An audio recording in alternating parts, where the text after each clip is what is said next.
Hey guys, it's Ted Bogert. Welcome back to the Ted Show. I am so excited to have this gentleman on, this very patient gentleman, by the way. Bruce Jordan from Edgewood Children's Ranch is with us today. We're going to talk about the matching donor campaign that we have going on and all about, if you don't know about Edgewood Children's Ranch, you're going to learn today and you're going to love it. Welcome, Bruce. Thanks again for being patient. Thank you for the invite. All right, so tell us a little bit about you. You know, they want to know a little origin story before we take a deep dive into what Edgewood, wow, I need coffee. Edgewood Ranch does. So for me, Edgewood's been a part of my life for over 35 years. The whole point of Edgewood is to help at-risk children and families find hope. A few years ago, I'll say over 30 years ago, just a few years ago, I was actually a rancher. And so I had a single mom, a challenging, situation. I wasn't getting along with anybody, failing in school, fighting with everybody, really ready to go to juvenile detention center. Got to spend a couple of days there in juvie, in the juvenile detention center, and my mom found a place called Edgewood Ranch, and so I came out to visit. I had no intentions on being a part of this place. I have no doubt. When you're in that frame of mind, you have no desire to listen to or do anything. Right. I had no plans on following any rules, and so. But once I got out here, it was such a different place. I mean, literally my attitude changed overnight, and I was in the program for 2.5 years, and then got out of the program, kind of went into life, and I can't say that I was perfect, but every chance I got in different situations, or when it got bad, I always knew, hey, it was right when I was at the ranch. It helped that it's a faith-based program, and so I met Jesus in the program, and that's kind of guided me along my whole life. Again, not saying I didn't do anything dumb as a teenager, or a young adult, but it kept me centered, which I didn't have before. And so fast forward a few years, I got into web design and online marketing. And so for 20 years, I had my own business, worked for and with a lot of great companies, had some good mentors, but it always came back to the basis of what I learned at Edgewood. And then a few years ago, about 8 years ago, my timelines, when I say a few, usually are I much understand, longer. my friend. Believe me, I get it. And so my wife, I actually ran into at Sonny's Barbecue our current at that time executive director, and he was actually my cottage parent when I was a rancher. So He was my house parent. And so I had a couple of house parents because I aged up and went to different cottages. But and in the midst of that, he invited me out to a board meeting. He said, "Hey, you should come and tell your story," And while I was telling my story, I made a joke. I was like, "Hey, who knows? Maybe my wife and I will come out and be cottage parents one day." And he's like, "That's funny because there's a position open right now." Wow. And so my heart was really led to do that. I mentored people in the marketing business that I was doing. So I basically took the clients that I had, gave them to the people I was mentoring, and my wife and I became house parents for about 3 years. Wow. And so, what was that experience like being back there as a house parent? It made a lot of sense. There was a lot of questions where I was like, "Oh, that's why that happened." So it was weird being on the other side of that. you know. But really, you know, we did it for 3 years. We had some amazing ranchers. We had the older boys, and it was just it was a blessing. I mean, we're still in contact with them, and it really it put our life in a different place, you know.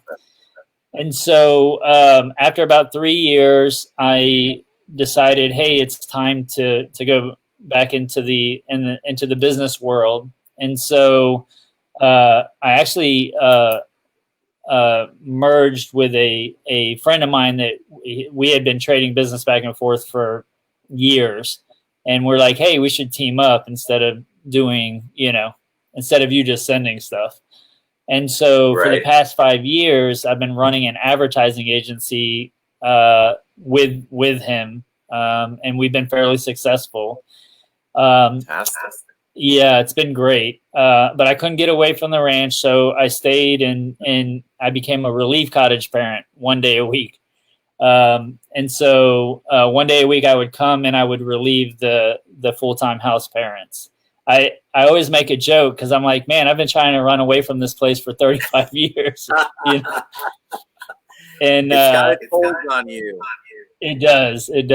And so in January of this year, when we found out that the executive director, Stewart, had passed away from a heart attack, I immediately came, and just everything kind of went crazy at that time. And I was blessed enough that they asked me to step in, you know, to take on the role of executive director, and interim at the time, and now full. So it's kind of came full circle.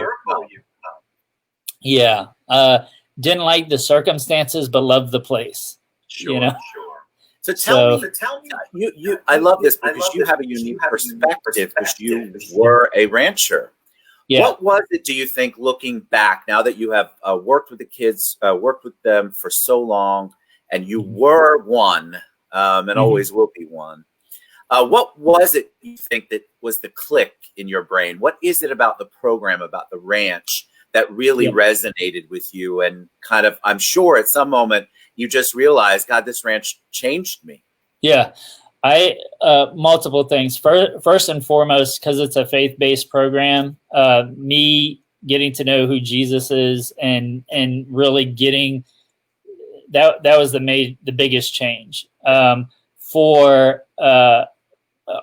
a more of a practical, you get to see house parents that love you for the first time. I know that sounds bad because there's parents that are parents of our ranchers that do love their kids. But a lot of times it's a single parent home, or it's a latchkey kid scenario where parents are just trying to do the best they can and survive, and sometimes the kids get off on the wrong track, get with the wrong group and stuff like that. And I was doing all of that, and I got to see how a family worked, because the kids, they live with the house parents in a home setting.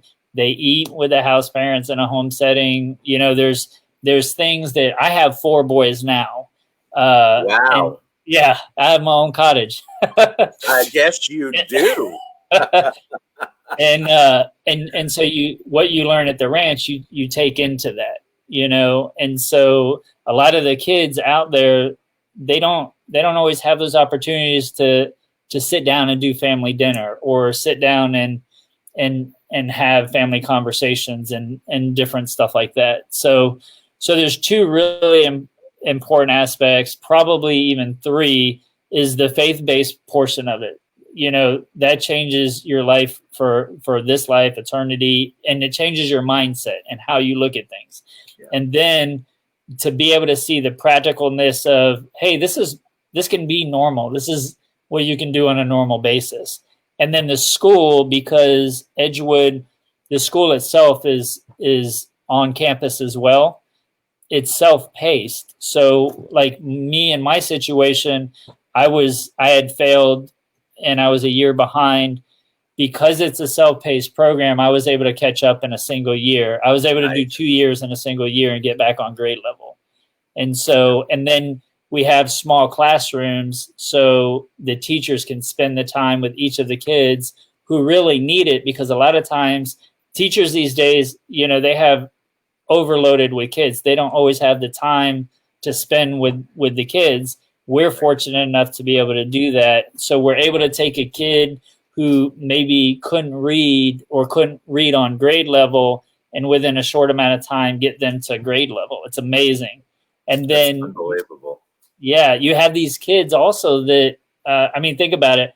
You have kids, we have kids in the program that are like, I don't care about school. I'm not graduating high school. And then they get their first A, or they get their first 100 on the test. And they're like, I didn't even know that that was possible.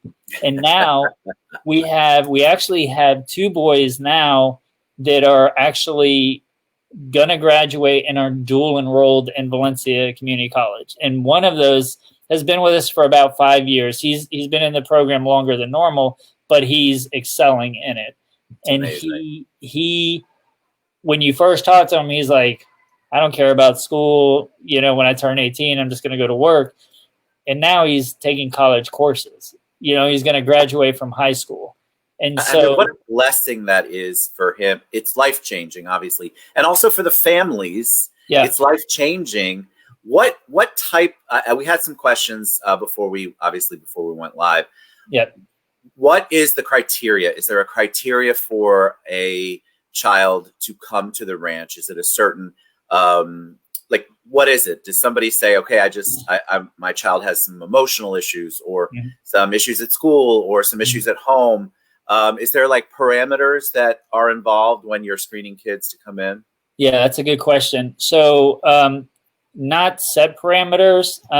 Basically, we kind of define at risk, where they might be failing in school. They have a problem with authority, which is one of the reasons they're failing in school. They don't respect the teachers, you know. Fighting at home, you know, not getting along with the families. Some of them could be running with the wrong crowd. Each case is it can be different. It's not necessarily every kid comes in on the same track. We're not a medical facility, so if somebody comes in too extreme where we don't feel we can handle it, we have resources that we send them to. You know, the criteria though is the child has to be willing to come into the program. The parents have to be willing to take part in parenting class and chapels that we have every week, because the whole idea is we want to heal not just the child but the family too. Yes. So absolutely.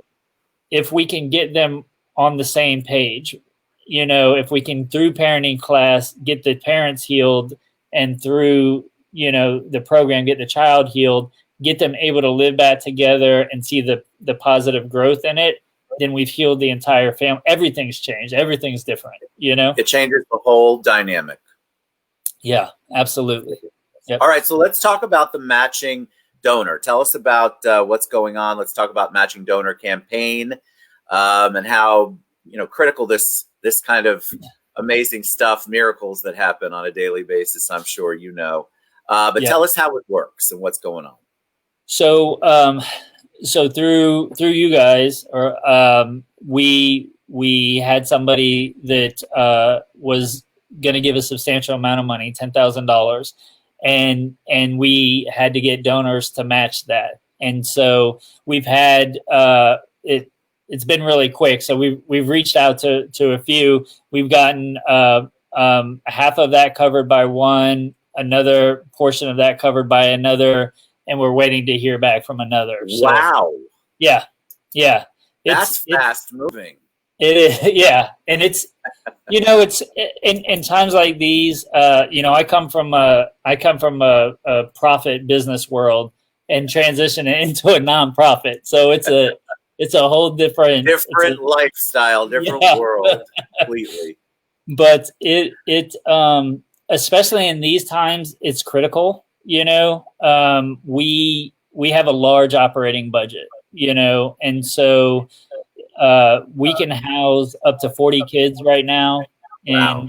And then we have 2 more buildings that we want to get open. So we could technically, once the finances, the staffing, we could house up to 56, and so that's the long-term goal.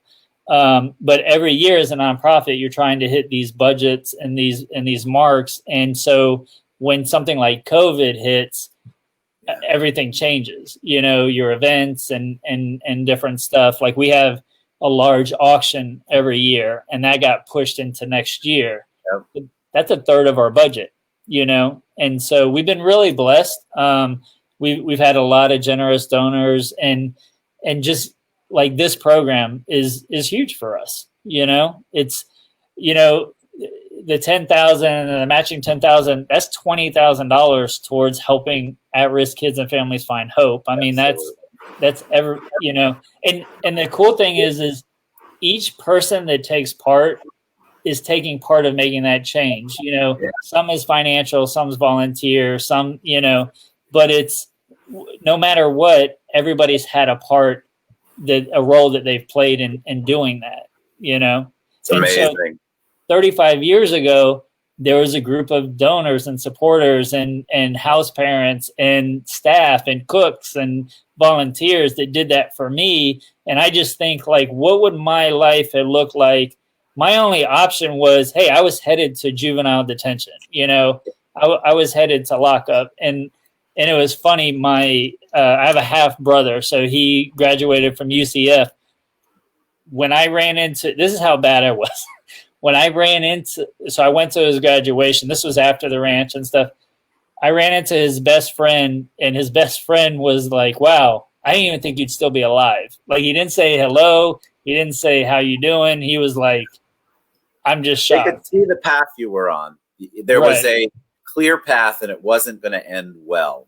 Right. And so that intervention, so to speak, or that the ranch saved you, helped save you. I mean, I just think I could have been not a detriment to society, but society could have been taking care of me when I went into the system. And now, I've owned a company, and we've had up to 25 employees. My wife and I have been married for 18 years. We have 4 boys. What would my life have looked like without the ranch? Completely different. And so and there's a lot of stories like that. Like, I'm not the only one. We have a board of director. One of our board of directors, he's an attorney. He was at the ranch when I was at the ranch. What would his life look like? Yeah. And then another friend of mine is a store manager, and he's active in his church, and he's active in the community. What would his life have looked like? And we have girls and guys. We have people that have gone into the military and served and had successful careers. And if the ranch wasn't here, and there's other great programs out there like the ranch too. Right. It's the people, like, being the hands and feet of Jesus. It's the people making a difference in the community, not just talking about it. And they get to see a real life example. It's funny. One of the cottage life director out here was my house parent, and so now I'm his boss. So I still say my friend, but I am sure that person is so thrilled that you came full circle. That's what I want people to know. So you're changing lives out there. How does somebody get involved? Let's say somebody wants to partake in the matching donor campaign, or they want to come do a tour, or they have a child that may need to be at the ranch. What's the best way for them to reach out to you guys? So the best resource is edgewoodranch.com. As far as giving, we have a Love a Kid Club program. So if they go to Edgewood, they'll see that.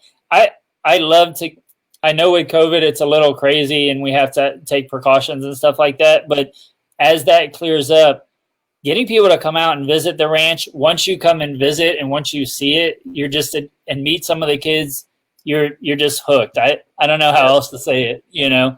It's an amazing place. Yep. And so the edgewoodranch.com is probably the best place to get information. I encourage parents that if there's somebody out there who has a child, if we have openings in that age group, just call. You'll talk to one of the case managers, and they're great. And if we don't have an opening in that age group, we have other resources where we can send them to. And so we want to help, you know, even if it doesn't fit us, we won't stop there. Like we'll try and take care of you. All right, Bruce, Jordan, what a blessing you guys are. I love your story. I did not know that. It's amazing. Big shout out to Joan, who put up with all the back and forth emails. She's amazing. Renee and Jeff Funk are awesome too. I know they're big supporters. They're friends of mine. EdgewoodRanch.com. There's a matching donor campaign going on. Take a look, get involved, and let's support these kids and their families. Thank you, Bruce. Merry Christmas. Appreciate everything that you guys do. Thank you, Ted. I can't thank you enough. Merry Christmas. Merry Christmas, everybody. All right, we'll be back soon. See you guys later.